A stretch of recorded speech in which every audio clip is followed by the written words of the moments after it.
The Universal Century timeline of Mobile Suit Gundam is rife with conflict.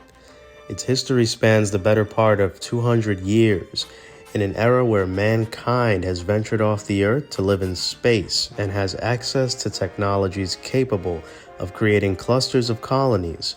You would think that wars would be a thing of the past.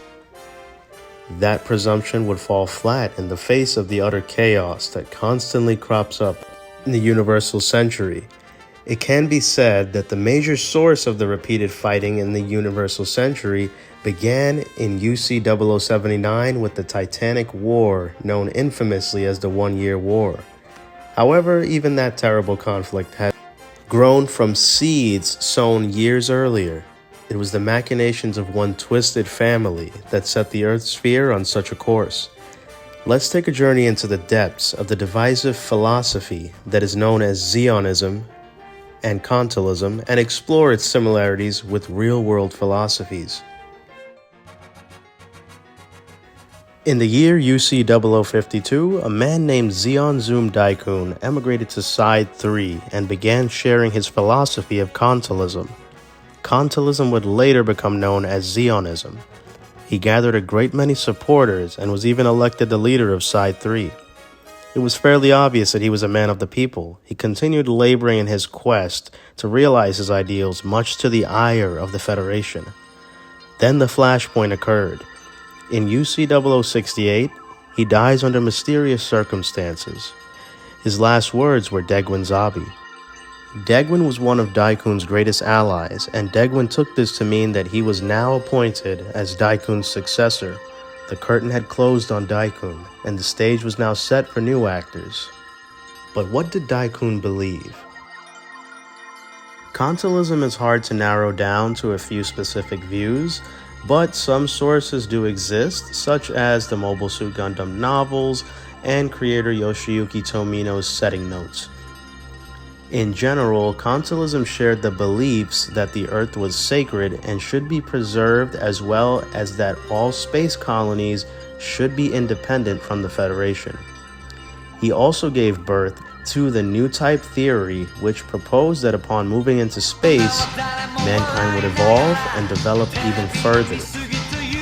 These core ideals are the beliefs central to Zeon ideology. It is important to note, though, that although Daikun opposed the Earth Federation, he was not seeking to annihilate them. He merely sought social reform. His formation of a National Guard shortly before his death was a preemptive and defensive act in the event of an invasion by federal forces. Coexistence with the Federation after gaining independence was very likely the outcome Daikun sought.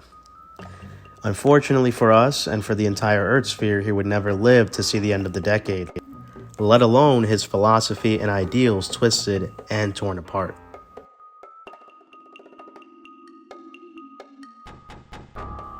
Immediately after Daikun's death, the Zabi family seized the reins of power and quickly purged any remaining Daikun supporters. Degwin named himself sovereign and changed the Republic of Zeon into the Principality of Zeon. He also adopted a considerably more aggressive stance toward the Federation and began heavy militarization. Zeon's name was kept publicly to honor his late friend. Privately, the reasons are more sinister. Zeon's namesake remained in order to avoid any suspicion for Zeon's death and to take advantage of Zeon's popularity as an ideal. To most, the Zabis were merely continuing Daikun's work by keeping the brand of Zeon. In truth, they all had their own twisted versions and views of Daikun's original beliefs, and they quickly went to work on selling their repackaged brand of Zeonism. Thus, the change for Zeonism began as it is transformed into the distinct set of ideals that are associated with the Zabi family. This in turn triggers a war in the name of independence and numerous attempts to revive the old principality. How had this noble way of thinking gone on to become a trigger for so much bloodshed? Interestingly enough, the history and figures of Zeon actually mirror a few real-life belief systems and philosophies, as we'll get into now. Zeon Daikun can also be seen as an analog of famous philosopher Karl Marx. The similarities of their lives and how their ideals were remembered are intriguing to say the least. Both of them were fairly divisive figures for their way of thinking, and both sought social reform. The most striking similarity is that both had a group of followers who twisted their beliefs upon their deaths.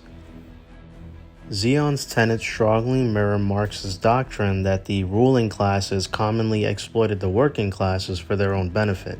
He desired a change to the status quo. If you replace ruling class with the Earth Federation / Earthbound Elite and working class with Spacenoids / colonies, it fits better. Zeon Daikun was more lenient though in his beliefs. Lastly, both their legacies and ideals would be reinterpreted and used by opportunity to further their own agendas. If Daikun was Marx, then Daegwin would definitely be Vladimir Lenin.